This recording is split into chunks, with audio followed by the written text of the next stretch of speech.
Most men waste hundreds of dollars on peptides, not because they're choosing the wrong ones, but because they're doing it in the wrong order and without proper guidance. You can have the right compounds in front of you and still get a poor result. Start with several at once, or before you know what effect it has, and you lose the ability to tell it if it actually worked. And maybe you're just searching for peptides, right? We have an endless list: BPC, GHK, TB500, MOTS-c, SS31, and the list goes on. And they all sound impressive, but nobody really tells you which problem you should go for first. And so this is what you have to remember. Peptides are just tools inside of a roadmap. And with proper guidance, you know what to address first, what can wait, what results you're measuring, and when you should stop. And so in this video, I'm going to tell you about John, who's 42 years old, and he might sound just like you. John is one of my clients, and I've obviously changed his name, but he has seen his waistline drift, even though he works out consistently. His energy disappears after lunch, so by 2 p.m., he's very tired. He wakes up not fully refreshed, and he might even wake up at 3 a.m. in the morning because his shoulder is hurting and has been hurting for the past 6 months. But he was also curious about his hair, his skin, and also advanced longevity protocols. And so he had several real goals and a dozen compounds that was properly competing for his attention. And so in this video, I'm going to show you what I would solve for first, why each priority has its order, and where guidance really changes the decision that we have to make. And at the end of this video, I'm going to give you my 5 questions you should ask before starting any compound, peptide, or any protocol. Using the first link in the description below, you can get my free peptide overview guide that you can use to follow along while we talk about the peptides, what they do, and the kind of evidence level that we have. My name is Al-Najaar. I'm a medical doctor specializing in men's hormones, fertility, and performance. And I've had this conversation with multiple men, hundreds of times. And this is why I'm making this video, to help you guide you in the right direction. Because this is obviously for educational purposes. This is not medical advice. I am a doctor, but I'm not your doctor, and this is just a YouTube video. And even though I am positive about peptides, and I think they definitely have their place, if you look into this and if this is something you want to do, you should have a medical doctor by your side, greenlighting whatever you do before you make any changes. And please don't inject random Chinese powder into your body, okay? Get it from a proper source if you do it. Don't just get on it from a random website. Now, with that out of the way, and before jumping into the peptides, just one quick note. I always talk about getting your foundation in place, and that is diet, that's sleep, exercise, and stress management. And so for the purpose of this video, imagine that that has already been handled with John, and we can jump into the peptide questions immediately. Now, if we have a look at the screen, and before I talk about the order that I wanted to attack this in, let's just think about rule 0. And rule 0 is figuring out the main goal first. This is before looking at any compounds or any molecules. Figure out what you want to achieve. Because John has looked at videos about BPC, tesamorelin, GHK, and other GH secretagogues. And maybe he's even looked into MOTS-c or SS31. But which one comes first? Because his broken sleep could be driven by his afternoon crash, making his fat loss even harder. His shoulder needs a proper diagnosis before we can look at any compound, and the same symptom can point to different problems. And so if he just starts 4 compounds together, he's never going to know which solved what and which one gave him the side effects. And so this is the order that I would do it in. I would go for body composition first, energy level second, sleep and recovery third, injury pain fourth, skin and hair fifth, and then advanced goals at the end. And so once the goal is clear, we have to talk about the evidence ladder about these peptides. Do they even make sense? First, we look at the pathway. Does it make sense from a biological pathway that this can happen? Second, has this been studied in humans? Third, what's the outcome? What actually changed in these studies that they did? Fourth, which kind of population was studied? Because we can't simply take one population and say, because it worked for these people, it's also going to work for these people. That's not how this works. And then at the end, we're going to ask, does it fit him now? We will look at all the data that we have about John, and then at the end, we can say, okay, this actually makes sense. This might be worth a try. Tesamorelin, for example, is approved for reducing abdominal fat for people with HIV lipodystrophy. And so it's not a general weight loss treatment. Then we have retatrutide, which is in phase 2 and phase 3 trials, which has showed tremendous results already, but it's still investigational. And so their evidence, their population, and their outcomes are very different. But evidence grade is not enough to tell you where to begin.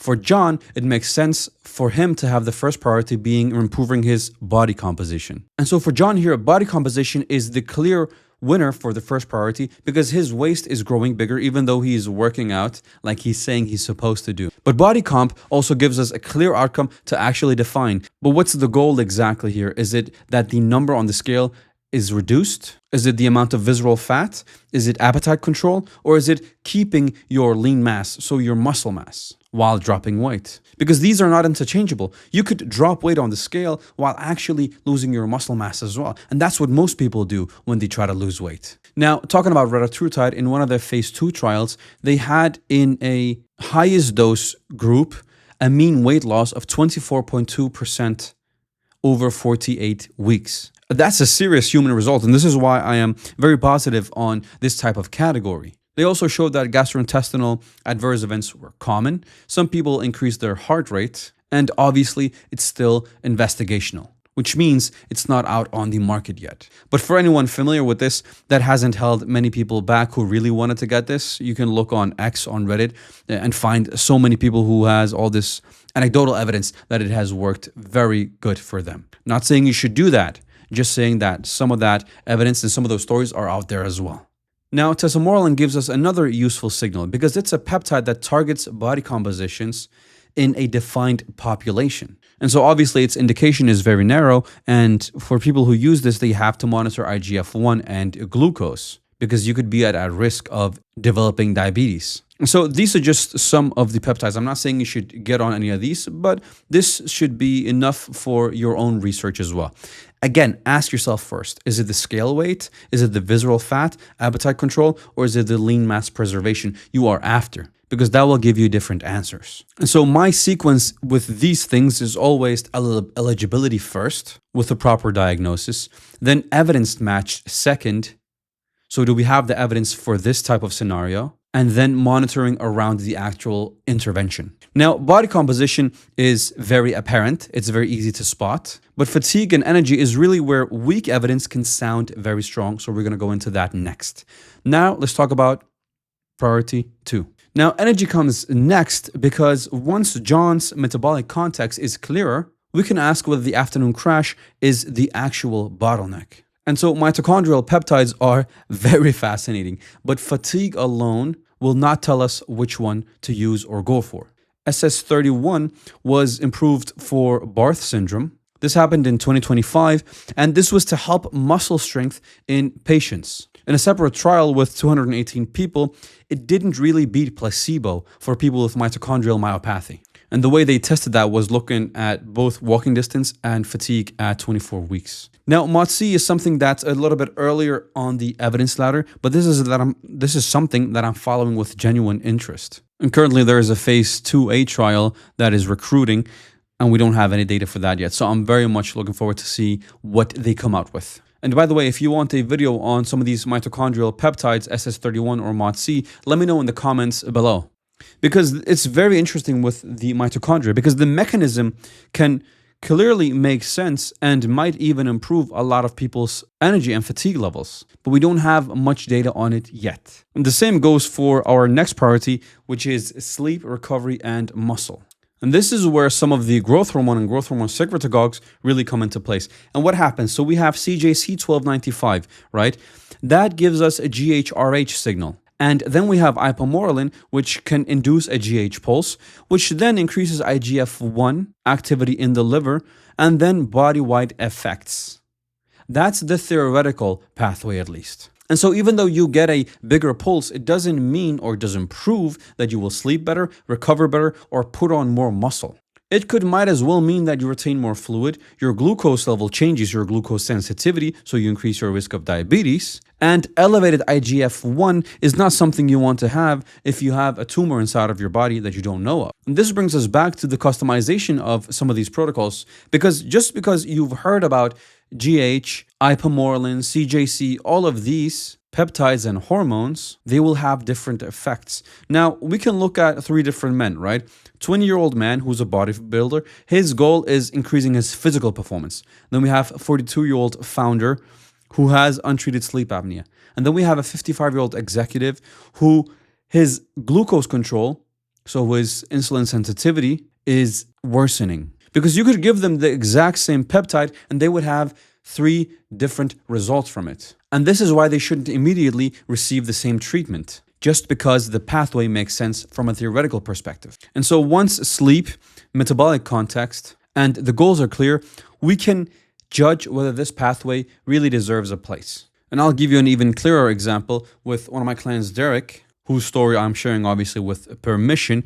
So he was on a TRT and he had worked out for 10 years. He looked larger, he was more vascular, and he was big. He had mass, right? And so from the outside, it looked successful. But when we built around the whole picture, so his goals more clearer, aligning everything to his life, we got him off of the TRT.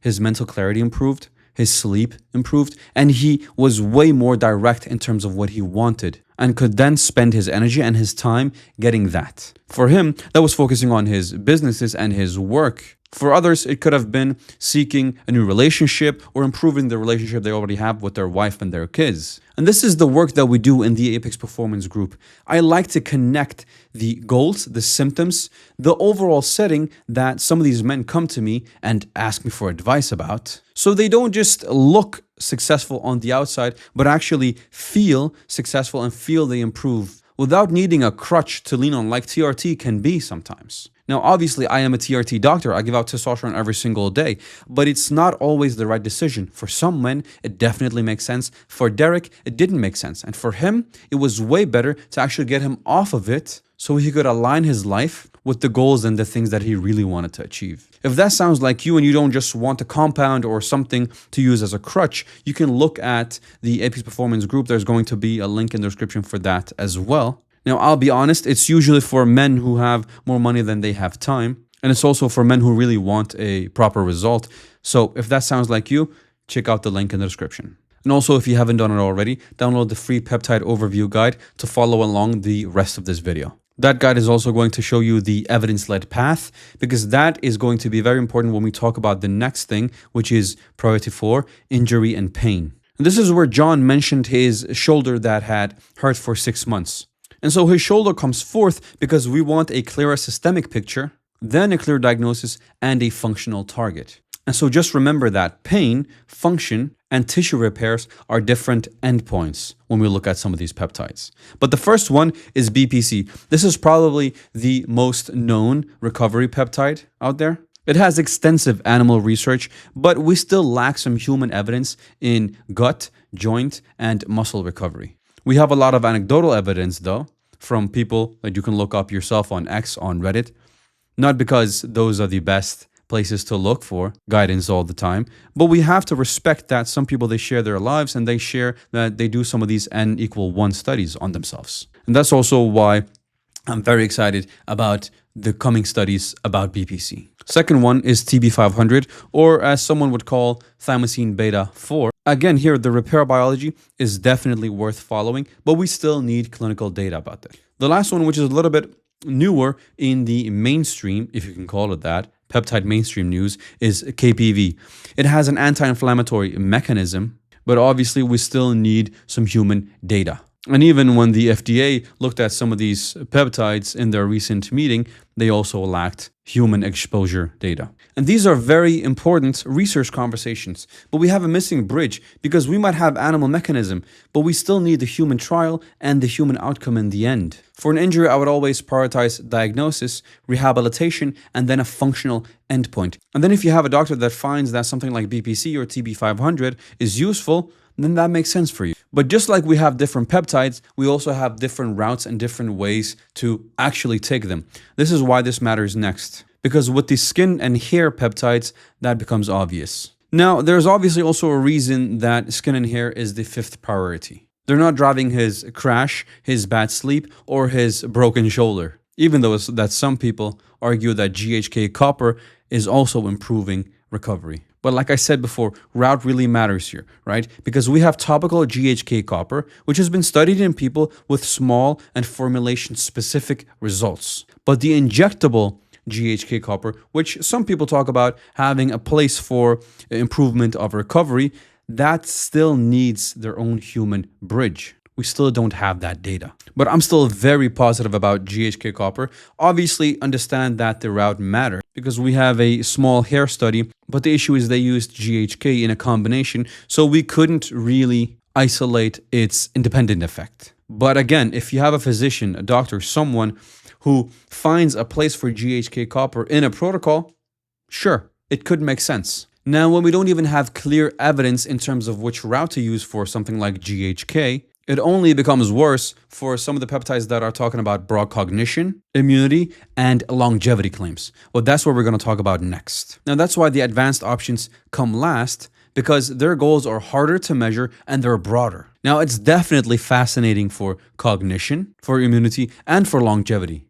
I definitely see the possibilities here. And this is where you have Cmax, Clanx, dihexa, epitalon, and thymosin alpha-1. And they are often grouped as advanced peptides because they are advanced peptides. This should definitely not be the first peptides you reach for when you want to optimize. And so when we have some of these bigger promises, we also need a higher evidence burden to be met. And so again, this is why I place this at the end, after you've solved all of the larger problems beforehand. Then a clinician can make sure that this makes sense for you to get on something like epitalon.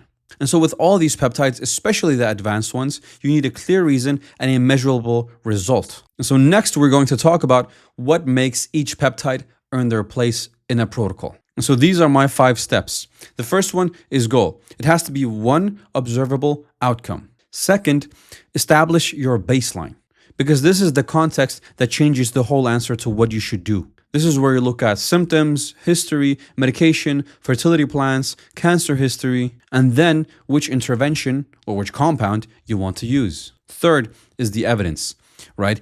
Is it just a biomarker that we're looking at here for improvement? Does it make sense biologically that this peptide should work? So obviously with stronger evidence, we have stronger confidence. Because again, the evidence could range from just a mechanism that we have to an approved indication in a medical context. Fourth is one change.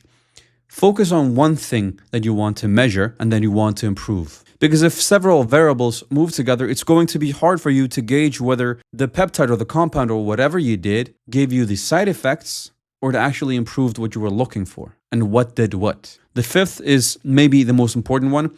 This is the stop rule. Here you have to define the failure. So when should you stop? What should improve? Which adverse effects will lead you to stop? Or which biomarker should make you stop as well? And so use these for your first or next conversation about peptides, because you shouldn't ask about which peptides should I take. You should ask which problem do I have that's ready for a targeted protocol, maybe using something like peptides. If I started learning about peptides today, I would start with optimism. And even though we don't have that much human evidence yet, I'm very interested in following this whole space in the coming years to see what's going to happen. What I wouldn't do is simply start and find a stack. I would choose a goal, figure out what my baseline was, what's the human evidence for whatever protocol I'm trying to look at, change one variable, and then write down my stop rule before I even start on any type of protocol. That could be even as simple as getting on something like a supplement. That's the peptide roadmap. And like I've said before, the first link in the description is for my free peptide overview guide. You can get more advice and more information about different peptides there. And the second link is for my Apex group program. This is where we help men improve their libido, improve their energy levels, improve their mental and physical performance. And so if that sounds like you, that's something you want to achieve, and you're serious about your health, and you're ready to see change, check that link in the description as well. Now, we've touched a little bit on growth hormone and the stack for muscle mass and recovery, but in the next video, I go even deeper into that. It shows you that exact pathway for increasing and keeping your muscle mass, and the 5 questions men miss when they chase the strongest option.